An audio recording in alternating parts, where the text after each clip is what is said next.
இமாம் அவுசாஇ போன்ற அறிஞர்கள் பெரும் ஸலஃபு ஸாலிஹீன்கள் சொல்கிற பொழுது இந்த விடயத்தில் நோன்பை உயிரோட்டமாக எண்ணி பிடிப்பவர்கள் இந்த விடயத்தில் கவனமாக இருப்பாங்க. நல்லோர்களுடைய நோன்பு அதுதான், தக்வா உள்ள மனிதர்களுடைய நோன்பு அதுதான்.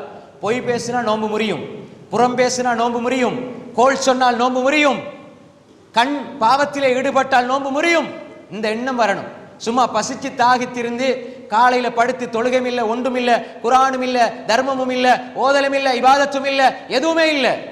அப்படி என்றால் இந்த ரமலானில் நோம்பிலே உயிரோட்டம் இருக்காது. சட்டத்தின் அடிப்படையில் செல்லுபடியாகும், அல்லாஹுடைய அந்தரங்கத்தின் அடிப்படையில் செல்லுபடியாகாது, தக்வாவின் அடிப்படையில் செல்லுபடியாகாது, முத்தகீன்களுடைய நோன்பாக அது அமையாது. அல்லாஹ் சொல்கின்றானே, நோன்பு எதற்கு தெரியுமா? நீங்க பசித்திருப்பதில் இரக்கமுடைய ரப்பு, அன்பாளர் ரப்பு, இந்த உலகத்தில் என் புள்ள காலையில சாப்பிடல பகலையில சாப்பிடலண்டா தாய்க்கு அப்படியே மனசெல்லாம் அப்படியே வெந்து போகுது. நான் சாப்பிடாடி பரவாயில்ல, என்ன புள்ள சாப்பிடணும் என்று நினைக்கிற தாயை விட இரக்கமுள்ள அல்லாஹ், ஏன் நாங்க பசித்திருப்பது தாகித்திருப்பதில் அல்லாஹ் சந்தோஷம் அடைவானா?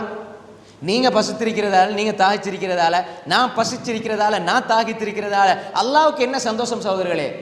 ஏன் அல்லாஹ் இதை விதியாக்கி இருக்கிறான்?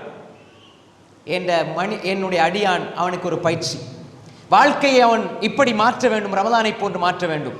வாழ்க்கை ரமலானை மாற்றணும். வெறுமனே ரமலான்ல பசிச்சிருந்து ஷவ்வால்ல பாவம் செய்கிற மனிதன் அல்ல.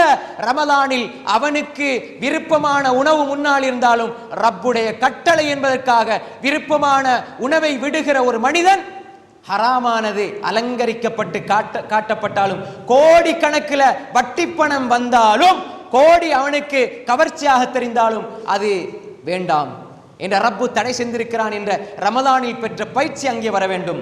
நல்ல சாப்பாடு இருக்குது, ஆனால் அல்லாஹ் அதை ஹராம் என்று சொல்லியிருக்கிறான், கூடாது, நான் சாப்பிட மாட்டேன். நண்பர்கள் மதுபானம் குடிக்கிறார்கள், ஆனால் இவனுக்கு ஆசை வருது என்ற ரப்பு அதை ஹராம் என்று சொல்றான், எனக்கு கியாமத்தில் கிடைக்கும், அப்படியே அவன் விடுகிறான். நண்பர்கள் கூட சொல்லுவாங்க, உனக்கு பொழைக்க தெரியாது, வாழ்க்கையில உனக்கு வாழ்க்கையை ஜொல்லியா ஃபன்னா உனக்கு கழிக்க தெரியாது, வாழ்க்கையிலுடைய இன்பங்களை அனுபவிக்க தெரியாது என்று சொல்லி நீ முட்டாள் என்று உன்ட நண்பர்கள் சொல்லுகிற பொழுது உன்ட மனசு என்ன சொல்லும் தெரியுமா? தக்வா உள்ள மனிதனுடைய மனசு என்ன சொல்லும் தெரியுமா?